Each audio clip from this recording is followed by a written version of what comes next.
My dad, I was in the car and listening to that song "Cake by the Ocean" by DNCE. I mean, it comes on the thing, and my dad says, "Dunce? Why is the band called Dunce?" And I said, "No, no, no, no, no, no, no. It's DNCE, like dance." And my dad said, "Only misspell words intentionally. Only there wasn't that like really long awkward pause." I corrected him and said there are plenty of white bands that misspell words intentionally. Def Leppard, Limp Bizkit, Styx. The Beatles is actually misspelled, right? The cockroach thing, it's Beet. Beat is like rhythm.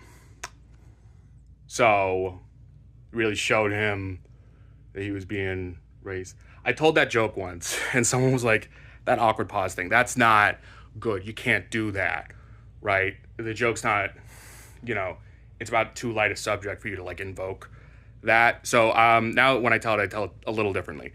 The song DNCE by Cake by the Ocean comes on. My dad sees the name of the band and goes, Dunce? Why is it called Dunce? And I said, no, it's DNCE, like dance. And my dad says, only black people misspell words intentionally. Only my dad would never say the word people. Um,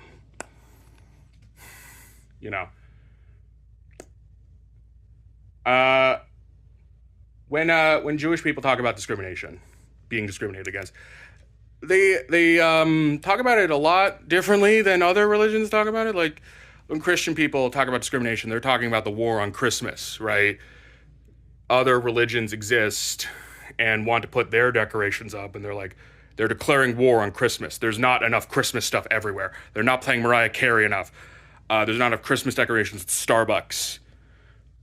When Jewish people talk about discrimination, they're mostly talking about playground bullying, like, you know, that commercial with a sticker, right? Someone sticks a Post-it note on someone that says "Dirty Jew," and like, I'm just gonna assume that that sticker was written by a kid who just watches too much South Park, right?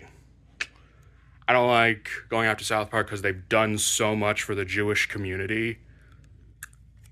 But, my dad actually watches South Park, right?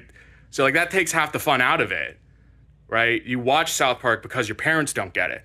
My mom watches Rick and Morty, and I don't have to explain that show to her. So, like, I'm never watching Rick and Morty ever again, right? Both my parents love South Park. My mom is like, oh, they're doing very clever stuff now. They're doing very clever stuff now. She's always trying to convince her wine mom friends to watch it.